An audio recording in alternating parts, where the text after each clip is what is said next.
Hello, and thank you for being here. This is a very impromptu live reading, not a live reading, but just a live storytelling. I want to talk to you about a day in my life as a psychic because the last 24 to 48 hours have been nothing short of magical. And I have had to be on my toes to figure out the symbols and what's going on here. And sometimes I'm wrong and sometimes I'm right. And this time it was just something different. So I wanted to share with you how these little things in my day brought me to something larger. Okay. So, hello, my name is Jennifer Rose, and I'm an intuitive astrologer and intuitive tarot card reader and psychic here with Rose Tarot and Energy Services and Astrology Services. And I just felt it on my heart to share some of the experience that I had. And I wrote it down, and it may not even be in the right order because when these things are happening, you just kind of have to go with the flow. It's kind of like solving a mystery, Scooby Doo. So, a day in the life of the psychic. Well, it started off yesterday. For some reason, I had a thought about my cat. His name was Sunkist. He was an orange and white striped boy. I adopted him and a litter of his siblings. So there were a total of 5 kittens. And I think the last one passed away at 15. So I consider that my motherhood. I consider that how I mothered. So I kept a cat from 2 weeks old to 15 years old. I think that's pretty good. But my particular favorite, and I know we're not supposed to have favorites, but we do, was Sunkist. He is my nurse cat. And so for those of you who don't know, I struggle sometimes with a disease called rheumatoid arthritis, rheumatoid disease.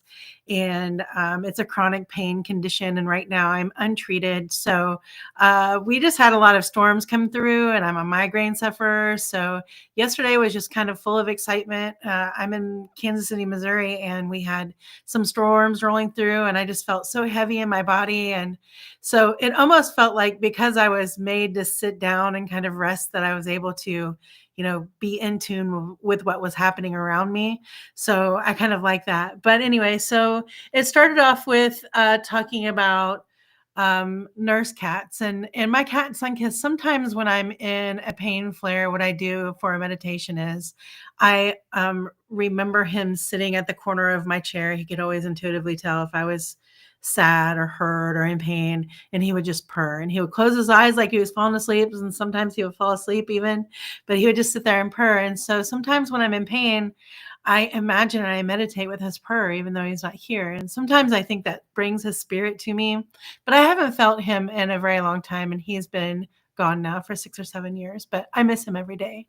So it started off there. And then we started our day off by going to the dispensary because, as I said, I'm a chronic pain management kind of person, not on any pain pills, which no judgment if you are. It's just not something that I can handle or want to deal with. And it usually doesn't help in my amount of pain. So I use medical marijuana, recreational, whatever you want to call it. I use weed, I use gummies, I smoke some. I'm getting ready to quit, smoking on it because that's not good for my lungs and my chronic condition. But right now it's what alleviates my pain. So we went to the dispensary, and when we got to the drive-through window, the woman said something about her cats. And I said, "Do you happen to have an orange cat?" And she was like, "Yeah, I have an orange cat."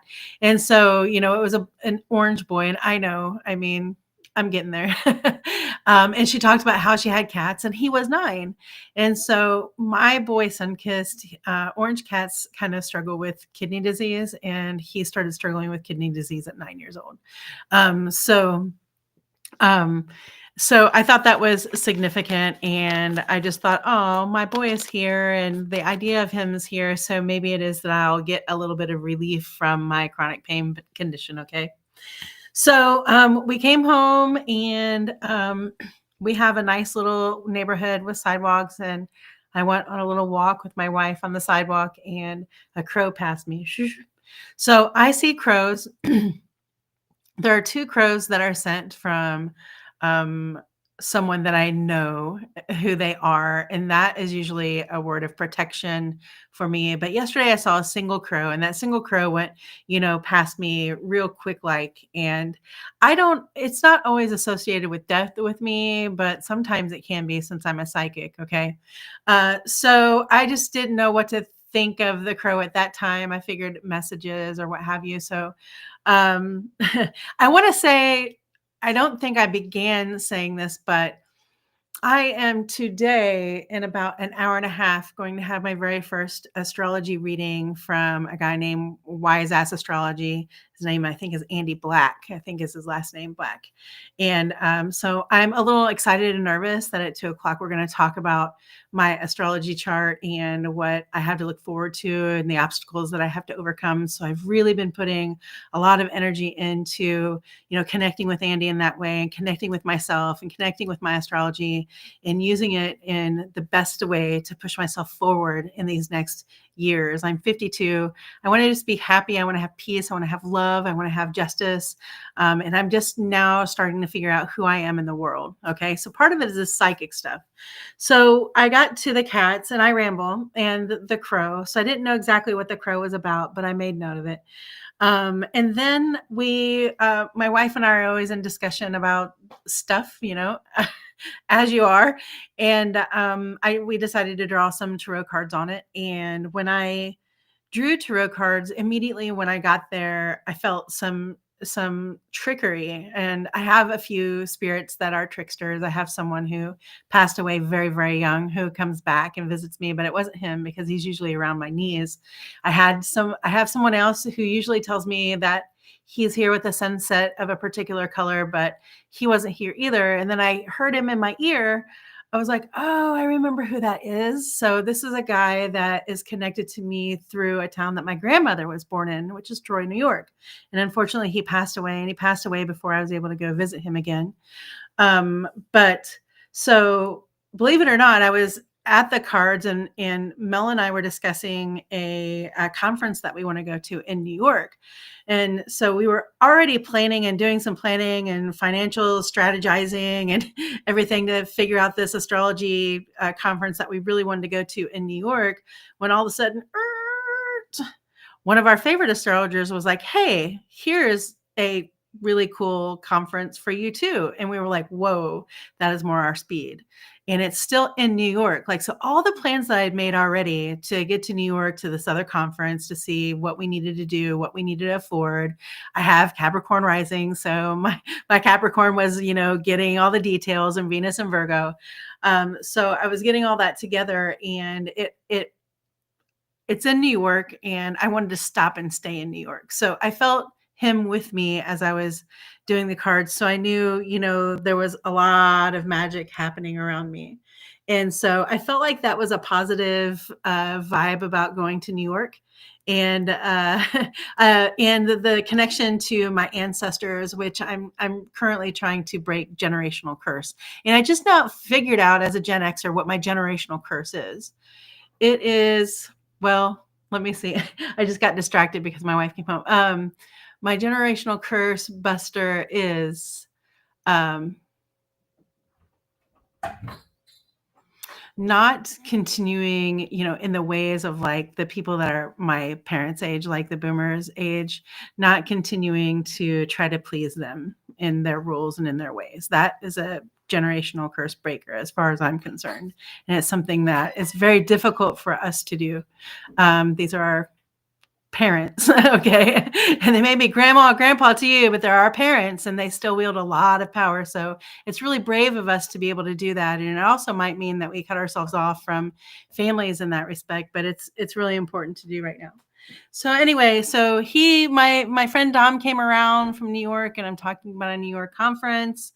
And, the day just kind of went on. I was talking to friends and just kind of using my intuition the best that I could, while also just trying to struggle with a migraine possibly. And so I was pretty wired for sound when I went to bed. I had too much sugar, because that's sometimes what I do when I'm in pain. I eat too much sugar. I found out it makes me feel good. It makes me have energy, which is what I always crave when I'm not feeling well. So I had a hard time falling asleep, but I finally fell asleep and I was awakened at 3 in the morning.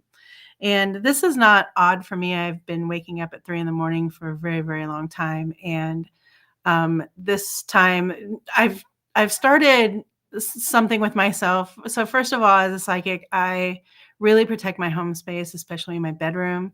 I don't want anybody coming in at night. So I lay ground rules. I'm like, hey, if you're new here, here's the deal. You can't come while I'm sleeping. You can't scare me. You can't, move things. Like you just can't do that in my bedroom. I like the sun to be up when y'all are around as much as possible, just because I am so sensitive that, first of all, I need my sleep so I can interpret these things properly. So it's really no use for anybody to come in here and wake me up because I'm not going to understand it very well. And second of all, it's just not cool. And I just don't think that's really good magic. And I don't think that there's anything so important that somebody has to. I'm not Whoopi Goldberg and Ghost. Okay. There's nothing that important that somebody needs to wake me up for like that spiritually. So I have a pretty good hedge of protection, but I'm going to say since we moved to this house, we have this little area in between our house and the neighbor. And I don't know, is it fenced, Mel? Is that little area fenced? The in between the neutral ground. Fences, so Uh-huh. it's just like green, Right. between the So fences. can somebody just walk down the middle of it? Well, because there are trees growing up in there, I don't Yeah. think so. It's Okay. really overgrown. Right. So there's this little walking space kind of, just there's a little space in between these two houses. And I've only lived here a year and I don't know the neighbor very well at all, and I don't know them personally, but so I've been awakened several times by there are 3 ladies that are outside cackling in that area.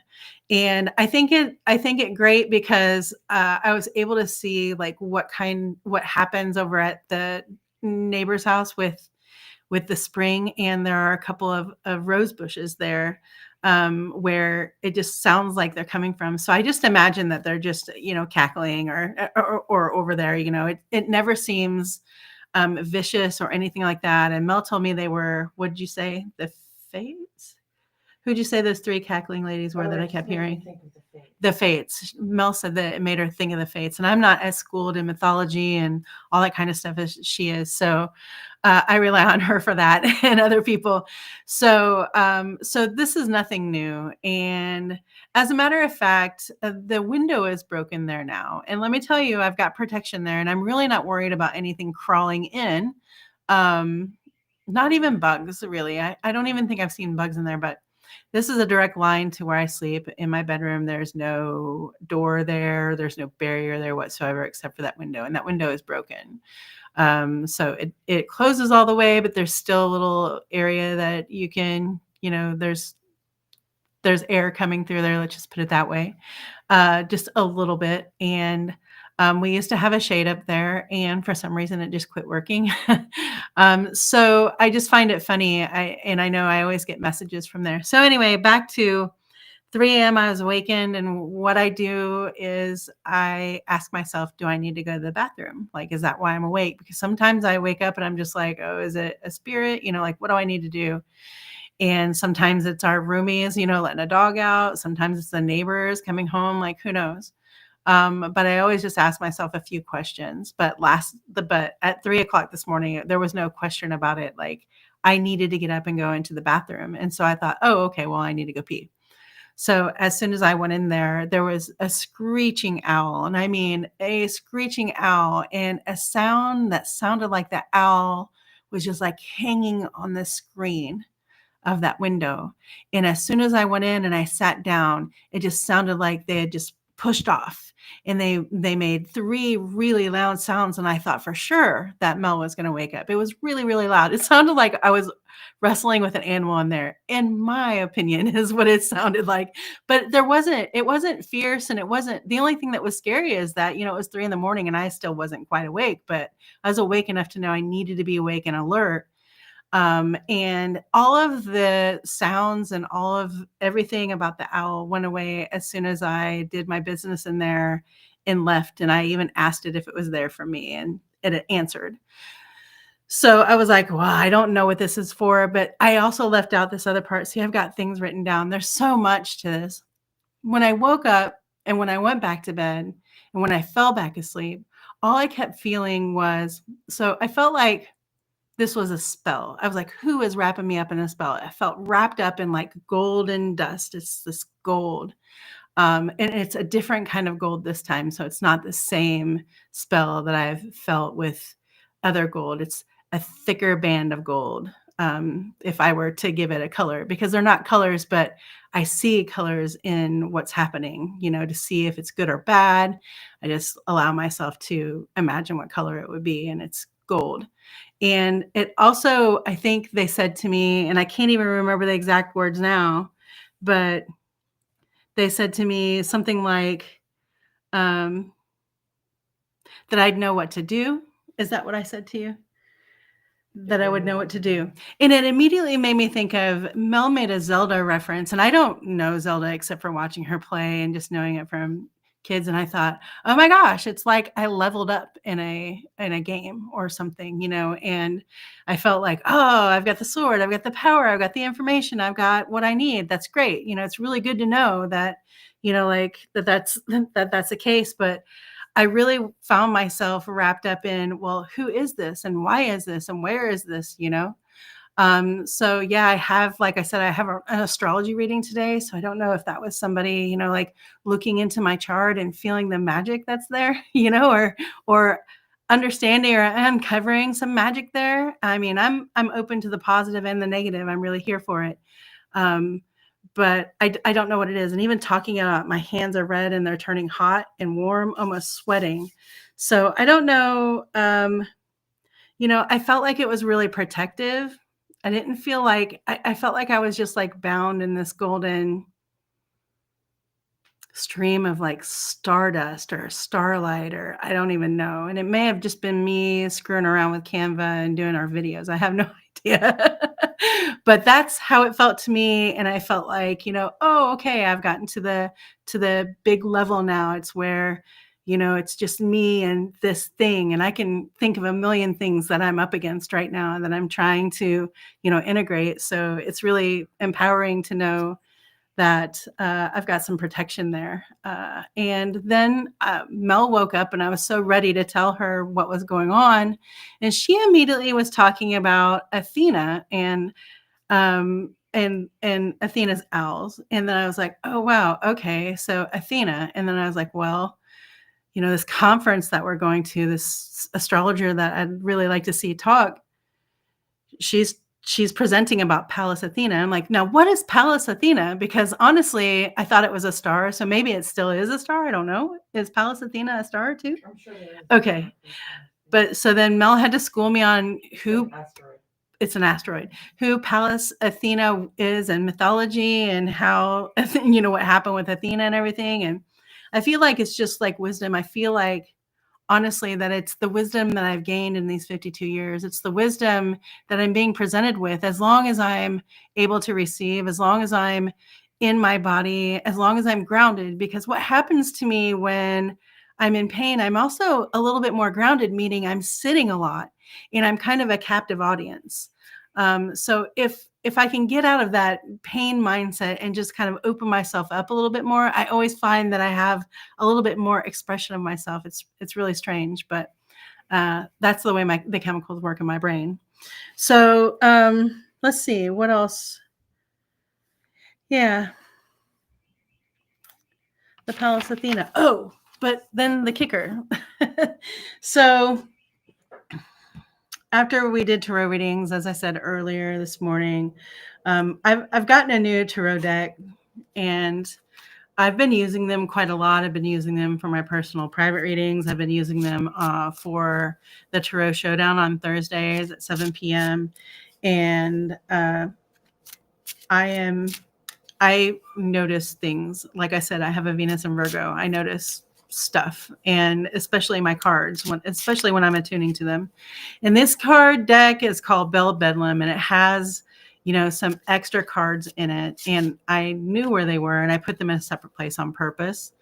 And so I did that card reading this morning, and walked away from it. And when I came back from it, there was a whole different card. So here's the back of the Bell Bedlam cards, the normal back of the Bell Bedlam's cards, okay? But when I walked up to the Bell Bedlam cards, excuse me while I take a drink of water. When I walked up to my cards, this is what I saw. I am so goth in my heart. I mean, to look at me, I will never look goth. I will never, ever be that person.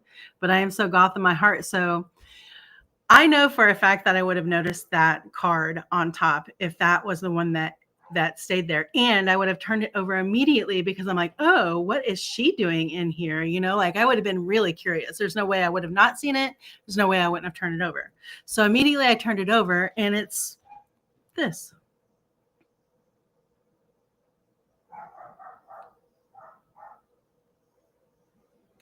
So I'm going to take a picture of this and put it in places, and hopefully you can see all of the different stuff in this. Like I can see a tiger head at the very top. I can see what looks like the Pope. I can see all sorts of different stuff in here. Okay, but down at the bottom, it almost looks like it says the Athene or the AthenA or the Athen.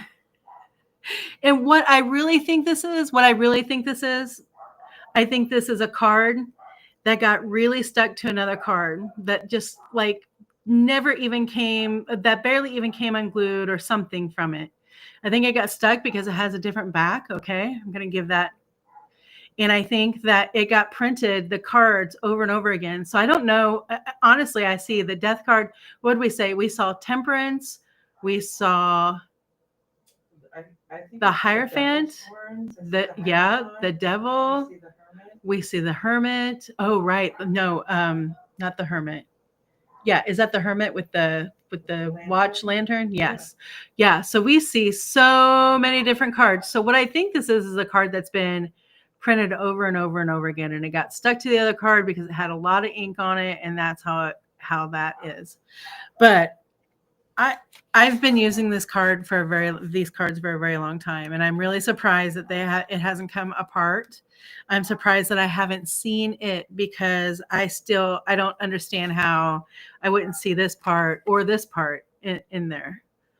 So if it was stuck to another card, you would see some part of it. And I'm telling you, those things really don't get away from me very, very often. Now I know the reason for it. But this is this is really something else. And I'm actually going to send a message over to the people who make these cards and just kind of let them know what happened with them because it's pretty cool. But these are Bell Bedlam, just regular old Rider-Waite Smith tarot cards. And that is what's happened to me over the last 24, 36 hours. It feels like about a month has gone by. I feel really tired. My body hurts. I always crave bad food because I think it's the lack of energy. I feel like I'm just spent. So that's sometimes how it feels. That's a day in the life of being a psychic. Like I was not necessarily chasing down everything that was happening to me yesterday, but it just kept happening. And I had to give it some attention, it just kept persisting, whether I wanted to go inside of myself and, just deal with my own pain and my struggles that I was having at the time, but it just wouldn't let me. And then at the end of this, I get this message from an owl telling me, we got you or something. It's just great. So I feel good about it. I'm really excited to have my astrology reading, and maybe it is that I'll talk about my astrology reading, which of course I will. I talk about everything, but I just wanted to put it out here. So look, I don't even know that I want to call myself a psychic all the time because what I have is what you have. Every single person has the ability to click into their intuition, to feel the energy of someone else who's open, who's vulnerable, who's protected, who knows how to use this energy in a proper way. And so I think, for me, pushing that down for all sorts of reasons, being afraid, being Catholic, being in Arkansas, being with people who were really religious and surrounded by really religious people and attending church, like it's just not, always been, I don't know what I'm trying to say here. It's just not always been easy for me to understand or to have a space where I could understand myself in this way. And I really do think it's about getting in touch with who I am, like who I really am. And so that is something that you can do as well. Getting in touch with who you really are. So you know what you want and you're not confused and you don't have, all this stuff that we have built up inside of us that's keeping us, that's blocking us from our blessings. I wish I'd figured this shit out before I was 52 years old. I wish I had followed some of my intuition and my gut and my guidance, but I didn't. And that's okay. But what's important now is that I heal that and I move on. What's important now is I pay it some mind, that I give it the light, that I give myself the light, to give you the light, to show you, because we all deserve it. And we can't let anybody else steal it from us. And we can't let our mouths be shut just because it might cause problems. All right. Just do your best. That's all we can ever do. But so I just wanted to share this with you. You can do this too. You can feel this, have these amazing experiences, and just know, even if this is shit all made up, even if I made up all this shit, what's wrong with it? I made up some golden ray of ribbon that came around me that said, hey, you're protected. I got you. AthenA, she's like, bitch, I got you. I got my owls on you. Like, I got my owls on you at 3 a.m. Like, so, if you're one of those people that dream like that, what's wrong with it? So if I'm crazy, I'm crazy. If I'm psychic, I'm psychic. But I'm just being me, and I'm just telling you my experience, because I'm not the only one having these experiences. And I'm telling you, if you have these experiences, you should follow the trail one day and see where your psychic abilities lead you, and just keep trusting yourself. Thank you for listening to me. I'm going to go so I can get prepared for my astrology reading.